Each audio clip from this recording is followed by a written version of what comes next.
As-tu déjà croisé quelqu'un et après seulement quelques minutes, tu te sens vidé de toute ton énergie?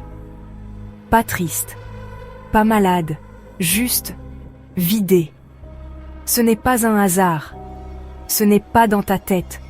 Tu viens probablement de croiser un vampire énergétique. Les vampires énergétiques sont partout. Ils n'ont pas de crocs, ils n'ont pas de cape noire, mais ils se nourrissent de toi, de ton attention, de ta gentillesse, de ton énergie. Et quand ils ont fini, ils repartent plus légers. Toi, tu restes vidé, lourd, anxieux, comme si tu avais couru un marathon émotionnel. Ils peuvent être ton collègue, ta mère, ton partenaire, ton ami. Ils peuvent avoir un sourire charmant, une voix douce ou un regard perdu. Mais à l'intérieur, ils cherchent sans cesse à combler un vide qu'ils ne savent pas gérer eux-mêmes. Au travail, c'est ce collègue qui te parle pendant des heures de ses soucis, mais qui ne t'écoute jamais. C'est ton patron qui t'envoie des messages à 23 heures, puis te reproche ton manque de disponibilité. À la maison, c'est ce membre de la famille qui t'appelle chaque jour pour se plaindre, et qui raccroche quand tu veux parler de toi. En couple, c'est cette personne qui ne va bien que quand tu es à ses pieds. Et si tu prends de la distance, elle te fait culpabiliser. Ces gens ne veulent pas ton bien.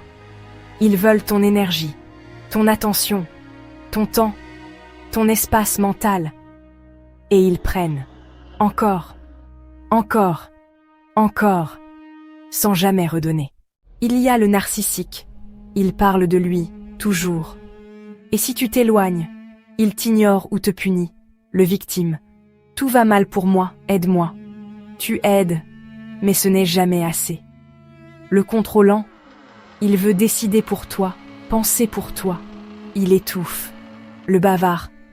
Tu écoutes, il ne te laisse jamais parler. Le dramatique, chaque petit événement devient une tragédie.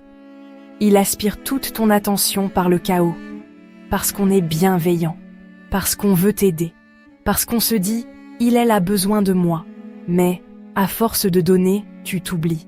À force de tendre la main, tu tombes toi-même. Tu crois aider, mais tu es juste vidé. Reconnaître. Si après chaque échange, tu te sens épuisé, c'est un signal. Ce n'est pas normal. Poser des limites. Tu as le droit de dire non, de raccourcir une conversation, de refuser l'épuisement, prendre de la distance. Parfois, la meilleure façon d'aimer, c'est de s'éloigner. Tu n'as pas à être le sauveur de tout le monde. Tu n'as pas à être le pilier qui s'effondre en silence. Tu n'es pas seul. Des millions de personnes vivent sous l'influence de ces voleurs d'énergie, sans même le savoir. Mais toi, maintenant, tu sais, tu peux reprendre ton pouvoir. Tu peux choisir à qui tu donnes ton énergie, à qui tu ouvres ton espace intérieur. Si tu veux apprendre à mieux te protéger, à reconnaître ces vampires et à construire un cercle d'énergie saine, abonne-toi maintenant. Parce qu'ici, on parle vrai. On parle d'âme, de force, de liberté intérieure. Et tu ne veux pas rater ce qui vient. Partage cette vidéo à ceux qui ont besoin d'ouvrir les yeux. Commente si tu t'es reconnu. Et surtout, protège ton énergie. C'est ton trésor, ton feu, ta lumière.